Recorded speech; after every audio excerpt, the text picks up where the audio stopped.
제가 편한 마음으로 준비한 건 아니고요. 마음속에 이 설교를 한번 꼭 내가 한번 내 마음속을 정리해서 한번 설교를 해야겠다는 생각이 들었습니다. 우리 교회 역사도 보고 또 기독교 2000년 교회 역사도 보고 또 우리 가정의 역사 또 이 사회 지금 벌어지고 있는 모든 일들 교회 안에서 가정에서 밖에서 또 구정이면 가족들을 만날 텐데 그들 안에서 벌어질 일들을 생각하면서 제가 오늘 꼭 이 설교를 하고 싶었고 머릿속에서 한 주 내내 정리하다가 오늘 아침 6시에 딱 일어나서 눈이 떠져가지고 다시 깔끔하게 정리해서 오늘 아주 기쁜 마음으로 달려왔습니다. 오늘 설교 제목은 별로 이렇게 좋은 제목은 아닌데요. 여기서부터 시작해 보도록 하겠습니다. 그대들은 한 형제가 아닌가? 그런데 어찌하여 서로 해하는가? 라는 제목입니다. 결국 좋은 제목 아니거든요. 오늘 주제는 사랑과 미움의 선택입니다. 왜냐하면 이 선택이 엄청난 결과를 자기뿐만 아니라 자기 가족뿐만 아니라 후손에게까지도 미치는 거기 때문에 오늘 이 제목으로 구정을 맞이해서 또 교회 안에서 또 앞으로 살아가는 데 있어서 우리가 미움과 사랑을 선택해야 할 때 무엇을 선택해야 될지 왜 그걸 선택해야 되는지 확신을 가질 수 있는 시간이 되기를 바랍니다. 저는 이 설교 준비하면서 내 마음을 결정을 했고 또 그렇게 살려고 노력해왔고 또 앞으로도 변함없이 이 원리대로 살 것을 다짐하면서 이 설교를 준비합니다. 자, 설교 요점. 그래서 제가 오늘 설교를요 가볍게 구정이기 때문에 그냥 즐겁게 명절이니까 해야지라는 생각이 하나도 없습니다. 왜냐하면 구정이 성경에 나와 있는 절기도 아니기 때문에 그래서 오늘 저는 더 특별한 마음을 가지고 더 진정성 있는 설교를 준비했다는 생각을 가지고 이 설교를 준비했습니다. 설교 요점. 미움의 DNA, 최악의 역사. 두 번째, 믿음에 기초한 사랑의 결정. 미워하고자 하는 인간의 타락한 본성이 있습니다. 우리는 그 타락한 본성을 죄성이라고 하는데 그 죄성에 압도가 되면 미움이라는 죄를 짓게 됩니다. 인간의 역사는 창세기부터 시작을 해서 이 미움의 죄성에 굴복을 당하고 미워한 죄악의 역사를 기록을 하고 있습니다. 하지만 또한 성경은 어떻게 그 역사를 끝낼 수 있는지 어떻게 끝낼 수 있는지 그 해결책을 얘기하고 있는데 그것은 바로 길 하나밖에 없습니다. 믿음에 기초한 사랑의 결정인 것이죠. 그래서 오늘 이 두 가지 요점을 가지고 한번 성경을 보도록 하겠습니다. 자, 미움의 DNA. DNA는 모든 인간에게 다 이 모든 세포에 기록되어 있는 그냥 어느 인간도 피할 수 없는 특성인 거거든요. 모든 인간에게는 죄성 중에 뭐 교만해지려는 죄성, 이기적이려는 죄성이 있지만 미움으로 가려는, 가만히 내버려 두면 미움으로 가려는 DNA가 있습니다. 그것에 의해서 성경의 역사가 미움의 역사거든요. 또 예를 들면 제가 왜 이 제목을 따왔냐면 사도행전 7장 26절을 보겠습니다. 사도행전 7장 26절.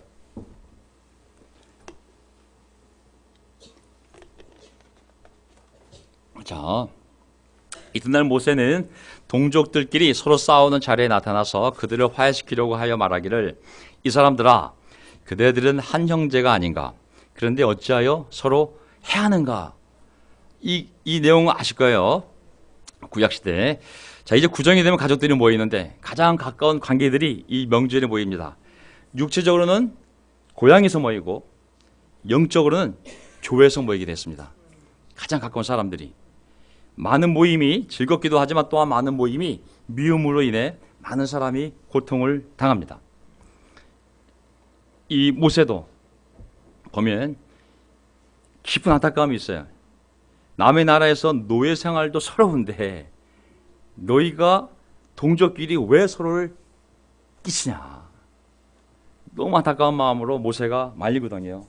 우리가 한 동족인데 왜 서로가 서로에게 사는 것도 힘든데 서로 해하려고 하냐고. 근데 사람들의 역사를 보게 되면 갈등의 역사요, 미움의 역사요, 장벽을 세우는 역사요, 분열과 분쟁, 파당의 역사임을 알 수가 있습니다.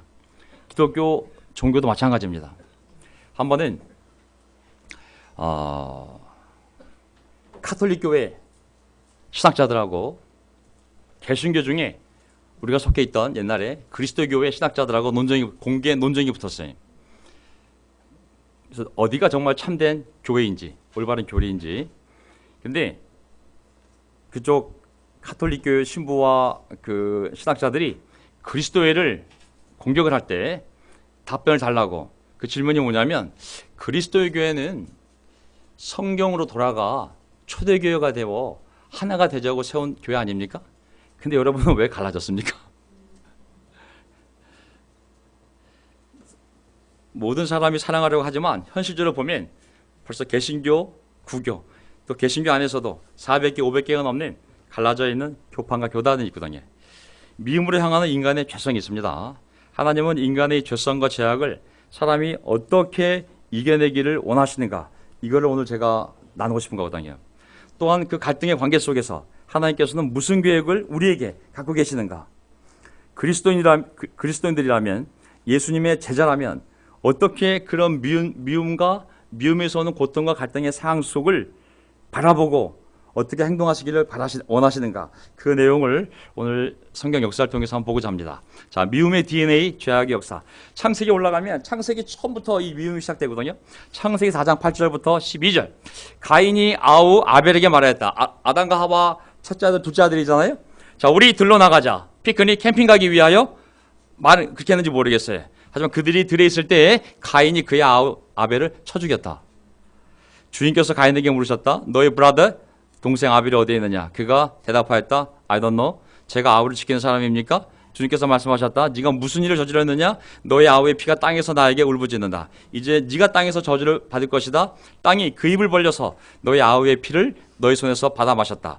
네가 밭을 가라도 땅이 이제는 너에게 효력을 더 나타내지 못할 것이다. 너는 이 땅 위에서 쉬지도 못하고 떠돌아 다니게 될 것이다.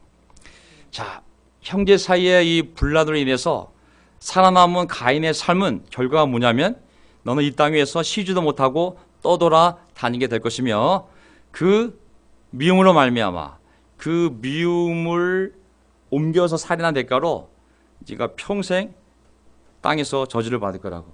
미움의 대가가 굉장히 큽니다, 사실은. 자, 왜 이런 일이 벌어졌냐면요, 하나님께 대한 신앙이 신실하지 않았던 형 가인은 자신의 형식적인 제사가 하나님께 받아들여지지 않고 아벨의 제사가 하나님께 받아들인 것을 보고 아우를 시기하고 결국 미워하여 결국 거짓말로 유인해 들판에서 동생을 쳐 죽입니다. 창세기 3장 부모인 아담과 하와의 죄에 이어서 4장에 가족 내의 인간 공동체 내에서 시기와 미움이 발생하게 되고, 그것이 그 사람을 압도하였을 때 가족 내에서 살인이 일어나게 됩니다. 영적이지 않은 자의 가인, 아벨의 시기와 질투, 미움, 원수 맺는 마음 플러스 마귀의 역사가 더해져서 하나님의 선한 목적, 곧 믿음과 사랑의 공동체인 가정을 파괴하게 만듭니다. 이게 창세기에 인간의, 또 하나님 보시기에 정말 훌륭하게 창조되었지만 인간의 약함과 죄성을 우리가 올바로 하나님의 말씀으로 이겨내지 못했을 때 어떻게 우리의 사랑스러운 가정과 공동체가 파괴될 수 있는지, 또 그 예가 아닐 수 없습니다. 마찬가지로 창세기 21장을 보게 되면 정말 믿음의 남자 아브라함이 등장하지만 아브라함의 가정 내에서도 결코 그 형제지간의 관계가 쉽지 않았음을 알 수가 있습니다. 창세기 21장 9절.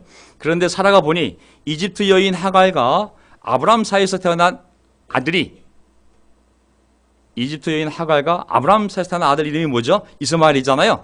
이삭을 감히 사라의 아들 이삭을 놀리고 있었다. 사라가 아브라함에게 말했다. 저 여종과 그 아들을 내보내십시오. 저 여종의 아들은 나의 아들 이삭과 유산을 나눠 가질 수 없습니다. 그러나 아브라함은 그 아들도 자기 아들이므로 이 일로 마음이 몹시 괴로웠다. 야, 이 놀라운 믿음을 가진 아브라함의 삶에도 이 형제지간의 사랑과 이 미움의 문제로 고통을 겪고 있는 모습을 볼 수가 있습니다. 하나님을 잘 믿었던 아브라함이 힘들어 늙은 나이에 얻은 두 아들, 86세에 얻은 이스마엘, 100세에 얻은 이삭. 그러나 이 귀한 두 아들 사이에 종의 여인 하갈로부터 얻은 장남 이스마엘이 하나님의 약속을 통해 태어난 아들 이삭을 시기하고 미워하고 조롱하고 괴롭히는 일이 발생하게 되죠. 같은 아버지의 자식이었지만 결국 이스마엘과 이삭은 갈라서게 됩니다. 하지만 이 갈라섬에는 인간의 죄악도 분명히 있지만 하나님의 계획이 함께하고 있음을 알 수가 있습니다. 자, 창세기 27장 41절 42절 보게 되면은 여기에 또 그 이삭의 아들의 얘기가 또 나오는데, 야곱과 에서 두 형제 얘기가 나오는데 또 다툼의 역사가 시작됩니다. 41절. 에서는 아버지에게서 이삭에게서 받을 축복을 동생 야곱에게 빼앗긴 것 때문에 야곱에게 원한이 기뻐갔다. 그는 혼자서 아버지를 곡할 날이 머지 않았으니, 장례칠 날이 멀지 않았으니 그때가 되면 동생 야곱을 제거해야겠다 하고 마음을 먹었다. 리브가는 맏아들 에서가 하고 다니는 말을 전해 듣고는 작은 아들을 불러다 놓고는, 야곱을 불러다 놓고는 너희 형 에서가 너를 죽여서 한을 풀려고 한다. 이거 무서운 집안 아니겠습니까? 다른 집안도 아니라 이방인도 아니라 그 당시에 하나님을 잘 믿는, 유일하게 잘 믿는 이삭의 집안에서 벌어진 일이거든요. 쌍둥이로 태어났지만 이 야곱과 에서가 누구보다도 똑같은 DNA로 갖고 태어났지만, 동생은 거짓말을 통해 형 에서의 축복을 가로채고, 형은 그 미움과 분노로 동생을 죽일 마음을 결심을 하게 됩니다. 탐욕과 거짓, 그리고 불신앙, 에서의 불신앙, 그리고 각 사람의 약점이, 이삭의 약점, 그 다음에 리브가 아내의 약점, 그 다음에 야곱의 약점, 이 모든 것이 결국 더해져서 가족이 분열되는 일이 발생하고야 말죠. 하지만 잘 보세요. 43절. 그러니 나의 아들아 야곱아, 내가 시키는 대로 하여, 엄마가 한 얘기죠. 너는 하란에 계시는 라반 외삼촌에게로 가거라.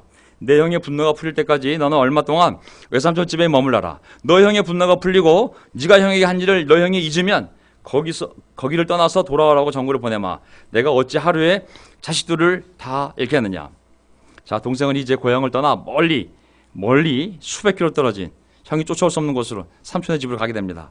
그러나 이 과정 안에서도 하나님은 자신의 목적을 이루어 가시는데, 하나님께서 선택한 야곱이 믿지 않는 이방 여자와 결혼하지 않고 믿음의 여인과 결혼하여 믿음의 후손을 갖도록 이 도망가는 발길을 사용하게 됩니다. 아멘. 물론 사람의 죄로 인해서 이 도망감이 발생했지만, 인간의 역사 뒤에, 인간의 실수, 인간의 죄로 인해서 벌어진 그 고통 뒤에 더 놀라운 하나님의 계획이 있어요. 그건 뭐냐면, 야곱이 형 에서처럼 가난한 여자와 결혼하지 않고 믿음의 여인을 만나서 믿음의 가족을 꾸릴 수 있도록 하나님이 그 상황을 사용하여 형과 분리시키는 것임을 또한 볼 수가 있습니다. 자, 이제 어떤 결론을 내릴 수 있을까요? 전도서 9장 1절. 나는 이 모든 것을 마음속으로 깊이 생각해 보았다. 그리고서 내가 깨달은 것은 의로운 사람들과 지혜로운 사람들이 하는 일들이 다 누구의 손 안에 있어요? 하나님 손 안에 있어요. 그들의 사랑과 미움까지도 사람은 아무도 자기 앞에 놓여 있는 일을 알지 못한다. 누구만 알고 계신 거예요? 사람의 지혜로운 사람들, 의로운 사람들이 하는 일도 하나님의 손 안에 있고, 그들의 사랑과 미움조차도 하나님의 손 안에 있는 거예요. 우리가 어쩔 때는 이해할 수 없는 많은 일들이 벌어지지만 전부 하나님의 손 안에, 하나님의 통제 아래 있는 거예요. 전도서 9장 6절. 죽은 이들에게는 그들의 사랑도 미움도 그들의 질투도 사라져버린다. 결국 죽으면 사랑, 미움 아무 의미가 없잖아요. 하지만 살아있을 때 그들이 한 사랑의 결정과 그 모든 미움의 이들을 통하여, 그럼에도 불구하고, 인간의 죄에도 불구하고, 약점에도 불구하고, 허물에도 불구하고, 그것들을 통해서, 그것들의 결과를 통해서 하나님은 자기의 선한 계획을 이루어가시는 거예요. 모든 것은 하나님의 손 안에, 하나님의 컨트롤, 통치 아래에 있는 거예요. 그것들조차도 하나님의 선한 계획, 하나님의 목적, 하나님의 경륜 안에서 사용되어져 하나님의 뜻을 이루는데 일주를 하게 되었습니다. 야곱이 이제 형에서 화해를 하고 나중에 12아들을 낳습니다. 그 아들 안에서도 어떤 일들이 일어났을까요? 지구상에서 가장 하나님을 잘 믿는 야곱의 집안 안에서 아들들은 또 어떤 일이 일어났을까요? 가정교육을 잘 받아 형들이 우애가 깊었을 것이다. 그렇지 않잖아요. 그렇죠? 다 알다시피 이 일이 또 벌어져요. 계속 이 미움이 발생을 해. 이때에 창세기 37장. 야곱은 자기 아버지가 몸붙여 살던 땅, 꼭 가나안 땅에 살았다. 야곱의 역사는 이러하다. 17살 된 소년 요셉이 야곱의 11번째 아들, 아버지의 첩들인 비라와 실바가 나간 형들과 함께 양을 치는데 요셉은 형들의 허물을 아버지에게 일러 바치곤 하였다.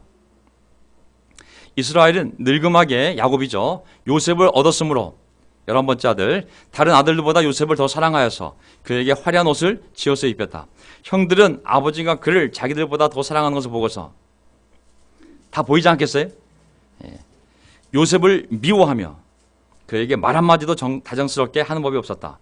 한 번은 요셉이 꿈을 꾸고서 그것을 형들에게 말한 일이 있는데 그 일이 있은 뒤로부터 형들은 그를 더욱더 미워하였다.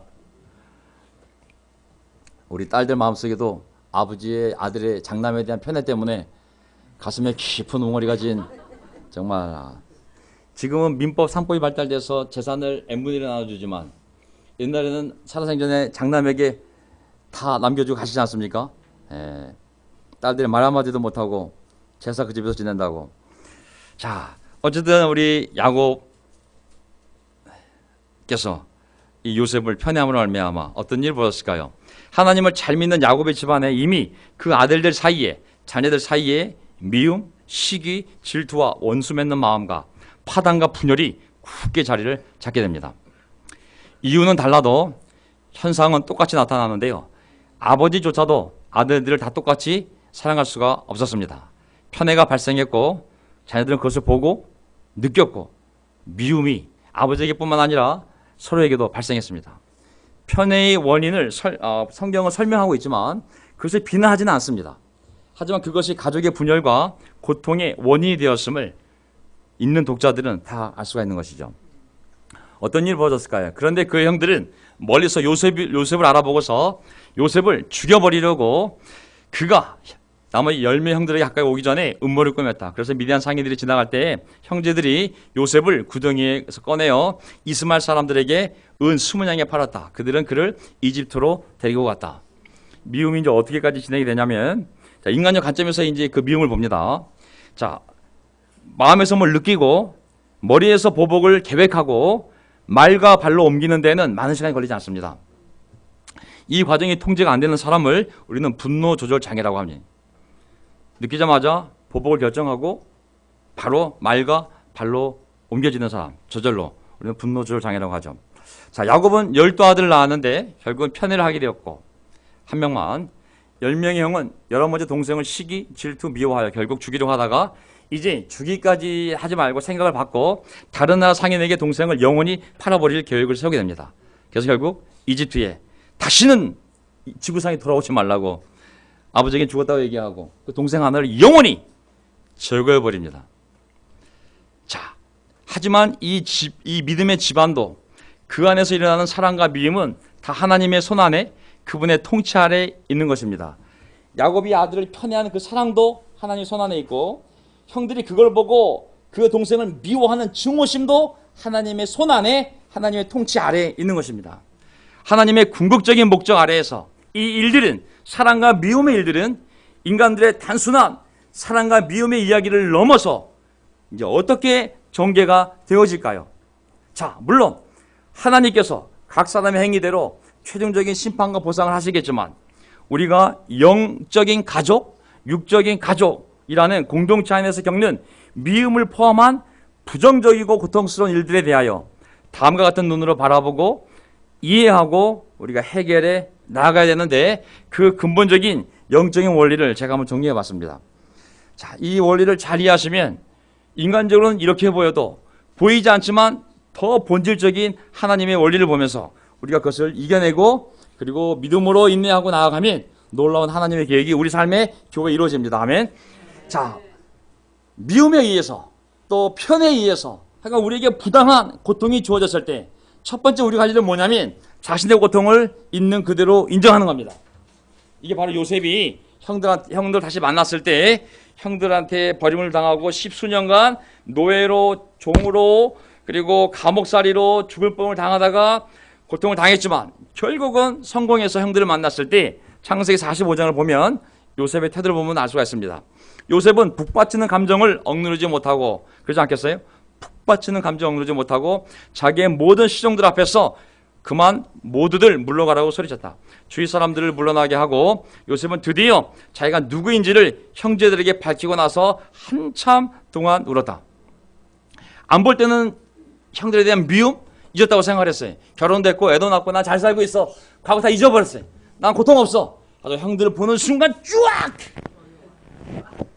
피가 솟구치듯이, 이거는 뭐 설명할 수 없는 거야. 본능이 쫙 북받치는 감정을 억누를 수가 없었어요. 전부 나가게 한 다음에 한참 동안을 쏟아부었음을 알 수가 있습니다.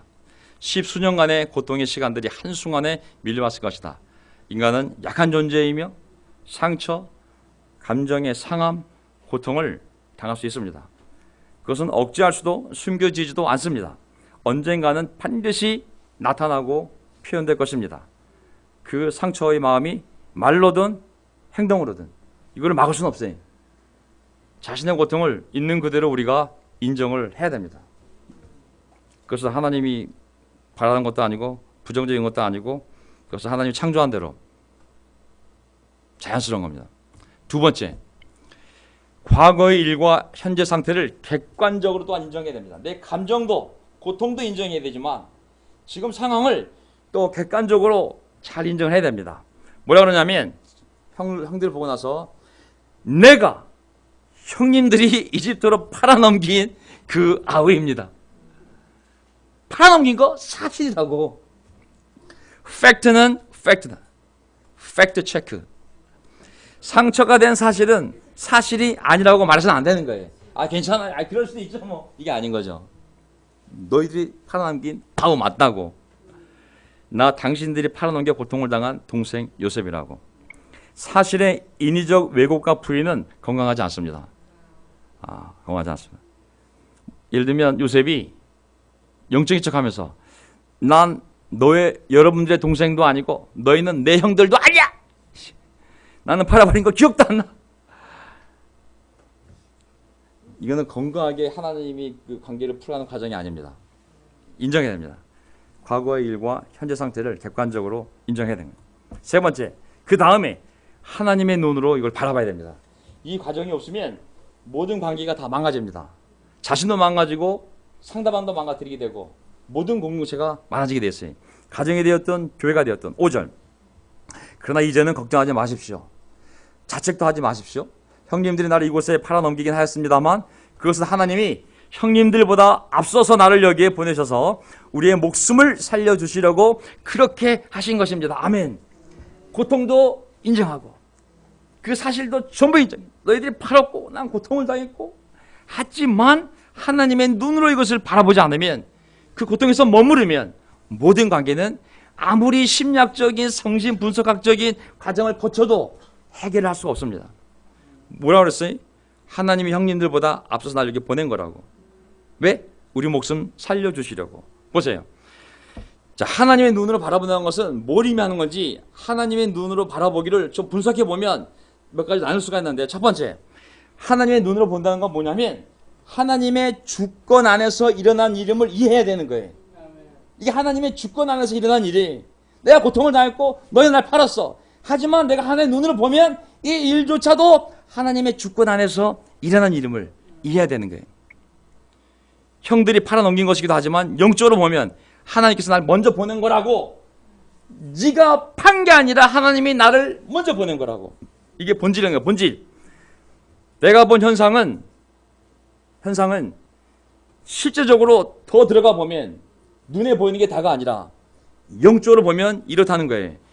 영적으로 볼 때 과거의 역사와 상황의 주어가 바뀌는 거예요.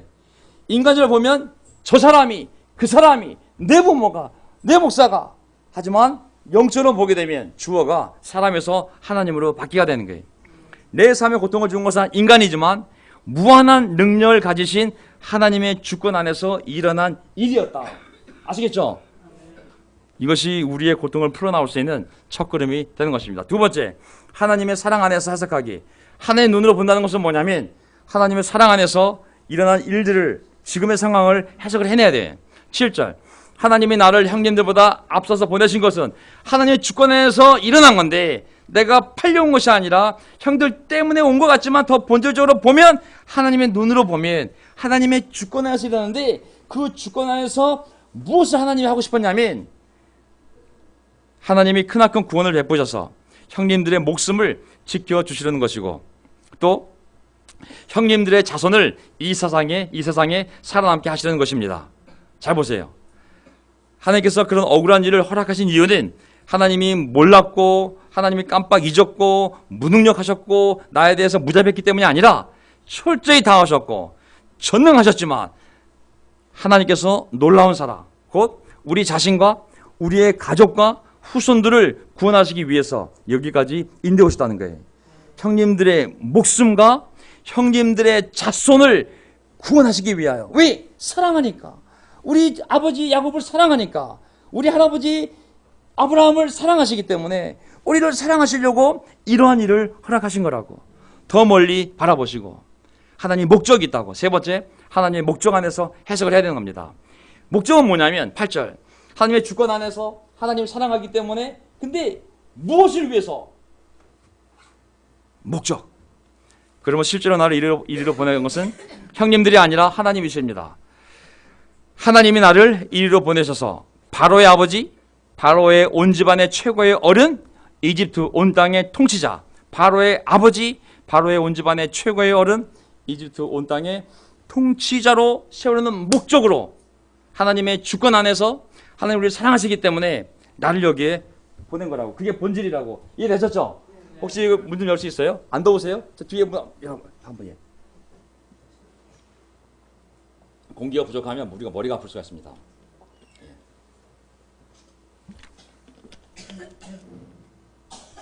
자, 하나님께서 목적이 있으셔서 결국 난 이렇게 이집트 총리가 되었다. 초점은 미움과 내가 당한 고통, 남은 상처가 아니라 그 뒤에 있는 본질, 곧 하나님의 선한 목적인 거예요. 그래서 뭐냐면 사람의 구원이라는 가장 숭고한, 가장 거룩한, 가장 가치 있는 목적을 이루기 위해서 이 모든 일들이 하나님의 주권 아래에서 하나님의 사랑의 동기로 내 인생에 허락되었다는 얘기죠. 이것이 우리 주변에서 내 가정과 교회와 직장과 내 주변에서 일어나는 모든 일들 밑에 있는 본질이고 참된 해석입니다. 아멘. 이 영적 해석이 들어가야 됩니다. 너무 영적이라서 인간적인 고통과 사실을 왜곡하면 안 됩니다.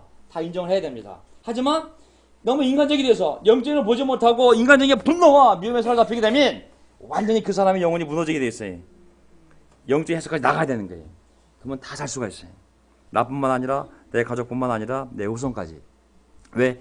그게 하나님의 목적이었기 때문에. 우리가 세상에 일어나는 모든 일들의 해석 원리가 있어요.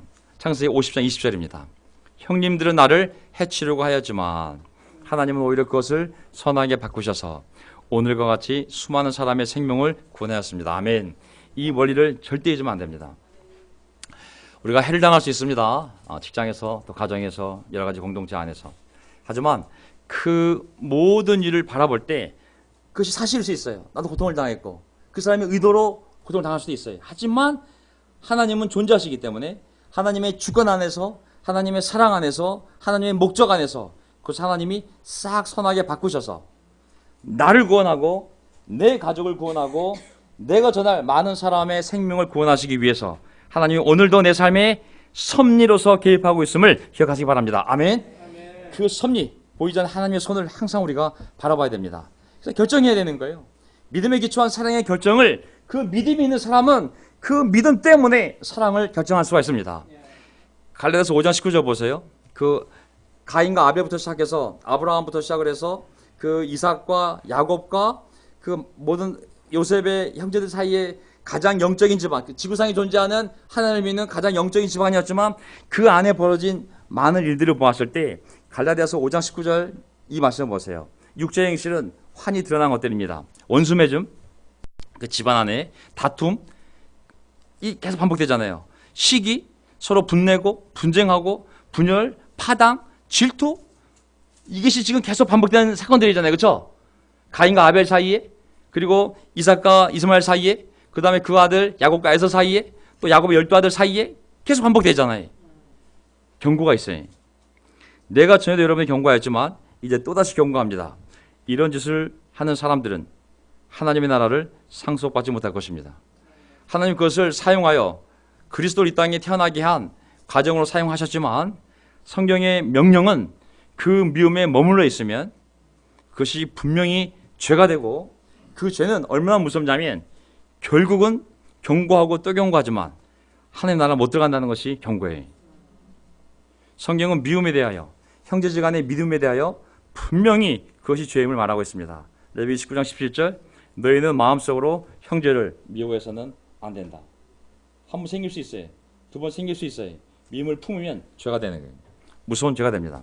성경에 보게 되면 가족 안의 미움은 하나님의 형벌로 주어지는 거거든요. 다윗의 가드가 살인교사, 자기가 간음한 여인 바세바의 남편을 죽게 만들잖아요. 살인교사하거든요. 그 죄의 대가로 주어진 형벌이 뭐냐면 너희 자식들 내내에 칼이 떠나지 않을 거라 그랬거든요.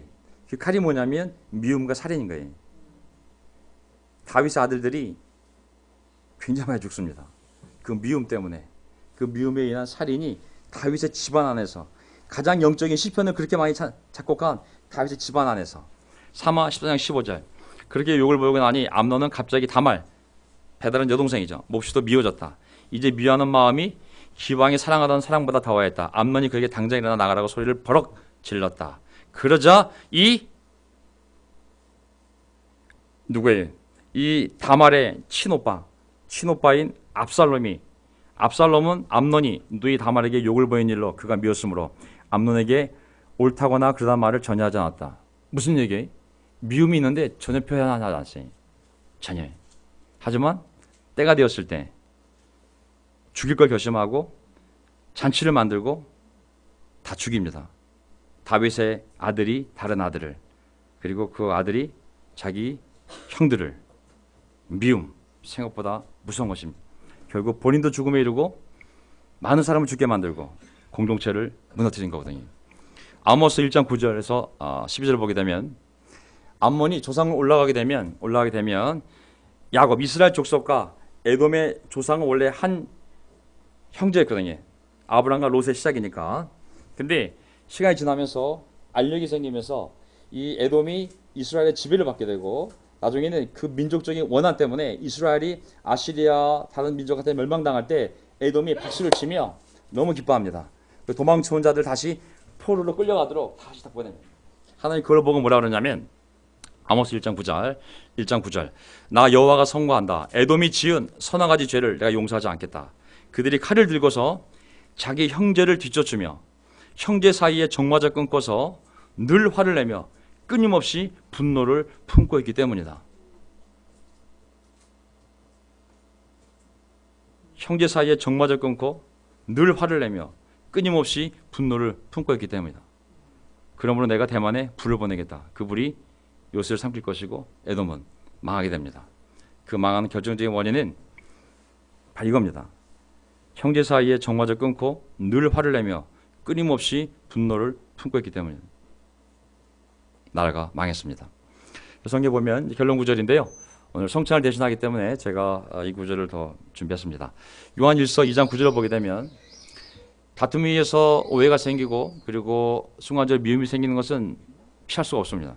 살아가는 동안에 그 미움을 내가 킵하고 그리고 복수를 결정을 하고 때를 기다리는 것은 죄라고 성경이 얘기하고 있습니다.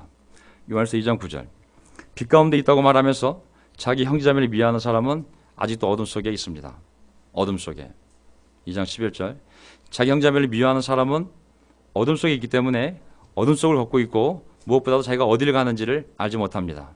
3장 15절 자기 형제를 미워하는 사람은 누구나 살인하는 사람입니다. 살인하는 사람은 누구나 그 속에 영원한 생명이 머물러 있지 않습니다. 4장 20절 누가 하나님을 사랑한다고 하면서 자기 형제자매를 미워하면 그는 거짓말장애입니다. 결론은 뭐냐면 보이는 자기 형제자매를 사랑하지 않는 사람이 보이지 않는 하나님을 사랑할 수 없습니다. 얼마나 무섭냐면요. 이 구절을 잘 보면 미움을 해결하지 않으면 미움이 계속 우리 마음속에서 커져서 마귀가 그 미움을 주특권을 딱 잡게 되면 어떤 일이 벌어지냐면 첫째, 어둠 속에 있고 둘째, 자기가 어디로 가는지 모르고 셋째, 영원한 생명이 떠나게 되어 있습니다. 넷째, 거짓말쟁이가 됩니다. 거짓말쟁이. 거짓말을 하는 게 아니라 거짓말쟁이가 되어버리는 거거든요. 이것은 지옥불에 던져지는 걸 얘기하는 겁니다. 마지막으로 하나님을 사랑할 수조차 없는 미움이 너무 커져서 사랑할 수 없는 마음이 딱딱해짐을 알 수가 있습니다. 어떻게 그 미움과 싸우고 이겨낼 수 있을까요? 어느 집안이든 미움이 있지 않습니까? 저도 뒤돌아보면 이 오니처치 이 교회 오면서 우리 집안 안에 믿던 많은 다른 장로교 다니던 가족들 또 어머님도 있었지만은 제가 이 확신을 지키고 또 전파하는 자로서 많이 싸웠고 또 그들을 정죄했고 그리스도인이라고 아니라고 또 얘기했고 또 그런 마음으로 살아왔기 때문에 많은 갈등을 집안에 일으켰습니다. 구정이 기쁜 시간만은 아닙니다. 또 교회 안에서 기독교 역사를 보게 되면 정말 그리스도인이 그리스도인을 불에 태워 죽이고 나무에 달아 죽이고 호랑이에게 던져주고 정말 얼마나 가장 악한 고문을 그리스도인이 그리스도인에게 했으며 또 하나님 믿는 유대인이 가장 인간이 당하기 어려운 고통스러운 죽음으로 하나님의 아들을 죽인 걸 생각해 보면 우리가 이 하나님의 진리를 잘 모르고 미움으로 이 종교를 잘못 세워가게 되면 이게 구원의 종교가 아니라 분열의 종교요, 심판의 종교요, 분쟁의 종교요, 파당의 종교요, 그리고 우리의 삶도 무너뜨리고 가족도 무너뜨리고 사회도 무너뜨리는 어려운 일들이 마귀에 의해서 일어날 수가 있습니다. 자, 어떻게 그 미움과 싸우고 이겨낼 수 있을까요? 답은 오직 하나, 누구라고요? 예수 그리스도. 이게 제가 신학적으로 멋있게 표현하려고 빨간색 집어넣은 거 아닙니다. 제가 결론을 내린 거예요. 그분의 가르침과 삶, 성령의 도우심만이 가족, 교회, 또 사회라는 공동체에서 그 미움과 싸우고 이겨낼 수 있는 유일한 길입니다. 아멘. 심리학자가 뭐 갈등 화해 뭐 상담 이게 아무 상관 없어요. 정말 중요한 것은 오직 예수 그리스도를 통해서만 이 미움을 이겨내고 오직 성령의 도우심을 통해서만 이겨낼 수 있는 힘을 얻어서 갈 수 있는 유일한 길입니다. 구정 가족들을 만날 텐데 우리는 단순한 교인이 아닙니다. 교인. 잘 보세요. 우리의 정체성은 뭐냐면 예수 사람이에요. 예수 사람. 예수 사람. 예수 그리스도. 예수를 따르는 사람이기 때문에 우리는 예수 사람이요. 그리스도에게 속한 사람이기 때문에 그리스도인입니다. 그리스도인은 뭐예요? 하나님 아버지께서 자기의 어떤 목적을 이루기 위하여 따로 떼어내기 위하여 성령을 부은 자. 이게 바로 그리스도인의 뜻입니다. 무슨 아시겠죠? 하나님이 어떤 목적을 갖고 너는 세상과 분리되어서 내 일을 해야 돼 하고 기름을 부어 능력을 준 자가 구분시킨 자가 바로 그리스도인의 뜻이거든요. 예수라는 이름은 뭐예요? 그 이름 자체가 구원이에요. 구원. 예수라는 이름 자체가 한국말로 구원입니다. 뜻이 구원. 예수사라는 것은 뭐냐면 구원자라는 뜻이에요. 우리가 교인이 아니라 우리는 구원자예요. 가족에게 구원을 전달하도록 하나님 우리를 부르신 거예요. 우리는 구원자로서 각 가정으로 돌아갈 겁니다. 아멘. 교인이 아니에요. 교회 다니는 사람도 아니고 기독교를 조교하는 사람도 아니고 구원자가 바로 우리의 이름이요 정체성입니다. 그리스도인한 말은 뭐냐면 그 구원의 일을 할 수 있도록 네가 네 가정으로 돌아가서 네가 속한 공동체에서 그 일을 할 수 있도록 내가 너를 먼저 구분시켰고 너에게 능력을 줄 테니 그 너의 안에 성령의 능력으로 계속 너의 가족을 구원해 가라고 하나님이 우리에게 기름 부으신 것이 바로 세례받을 때 우리가 받은 성령입니다. 아멘. 아시겠죠? 우리는 구원자요. 그리고 가족들을 구원하기 위하여 내 주위에 있는 사람들을 구원하기 위하여 기름 부음을 받은 하나님의 능력을 입은 그런 거룩한 존재라는 것이죠. 예수님의 십자가를 생각해 볼 때 잘 보세요. 인간의 눈과 상식으로 보았을 때 가장 비극적이고 가장 고통스럽고 가장 어이없고 가장 실망스러운 죽음이며 가장 수치스러운 죽음이며 극도의 분노와 극도의 복수심을 일으킬 수 있는 죽음이 바로 십자가입니다. 만약에 내가 예수님 동생인데 유대인에 의해서 내 형이 십자가에 달려 죽었다. 내가 형이 매달려 6시간 죽는 것을 내가 듣고 보고 내가 했다. 저는 평생 잊지 못합니다. 복수심에 유대인 한 명을 죽여야지. 많은 사람들 옷이 벗겨져가지고 가장 어이없이 그 종교의 창시자가 그 수만 명을 인도하는 그 창시자가 모든 사람이 보는 앞에 그렇게 비극적으로 가장 고통스럽게 정말 세상에서 얘기하는 대조국이라는 표현도 있지만 저렇게 어이없이 하나님 나라를 세우겠다는 사람이 이렇게 따르는 사람을 실망시키는 정말 집안을 부끄럽게 만들고 따르는 사람을 부끄럽게 만드는 이런 수치스러운 죽음, 극도의 분노와 정말 복수심을 불러일으키는 죽음이 바로 예수님의 십자가 죽음이거든요. 하지만 하나님 그 죽음을 사용하셔서 유대인의 미움 그거를 사용하셔서 예수님의 그 사랑을 사용하셔서 가장 영광스러운 길로 만든 거거든요. 그것이 바로 모든 인류가 구원받을 수 있는 길을 그 십자가로 여신 거거든요. 정반대의 작은 선택이 전혀 다른 엄청난 반대의 결과를 만들어낼 것입니다.